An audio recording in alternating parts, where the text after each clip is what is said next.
At first, Huck was ready to follow Moses' examples, but that was only until he found out Moses was dead.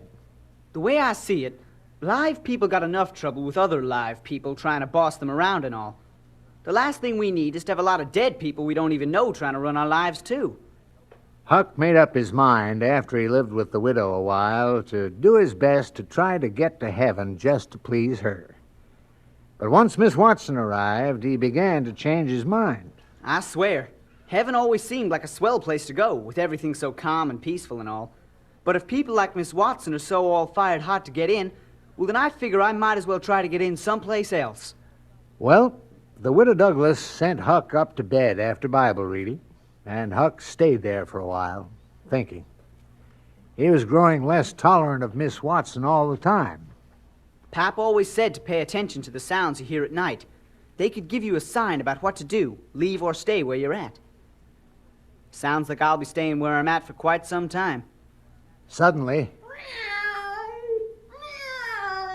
What's that? I may not be staying here as long as I thought. Huck slipped out of bed and went to the window. Good. Now we'll have some fun. Huck climbed out his window, tiptoed across the roof, and slid down the drain pipe. He ran toward the bushes near the front of the house. Huh, over here. Huck saw a shadow dart out of the bushes and run off down the road. He followed. Tom Sawyer, is that you? You bet it's me. Now come on, we're late for the meeting. What meeting are you talking about? Why, the meeting of Tom Sawyer's highwaymen, that's all. Tom took off for the river, with Huck close behind.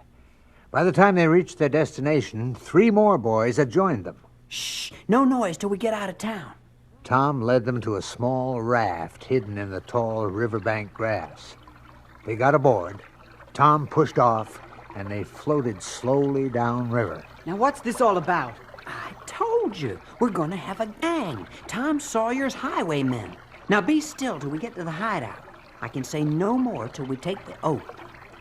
Now, Huck had good sense enough to know that any meeting Tom wanted could have just as easily been held during recess at school. But he knew that Tom was a true romantic.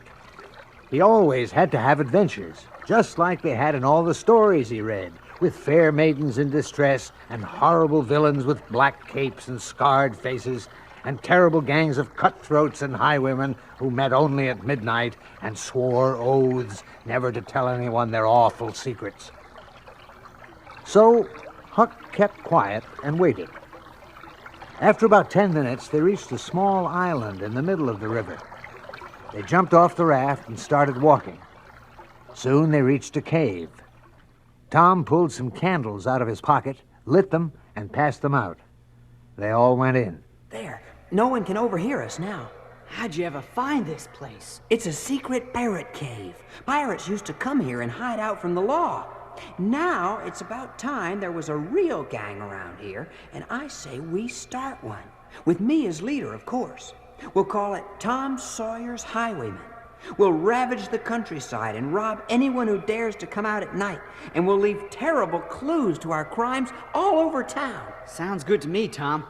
When do we start? We start in 2 weeks, just to make sure. But now we have to take the oath. What's an oath? Why, Tommy Barnes, don't you know that every gang has to have an oath before they can do anything?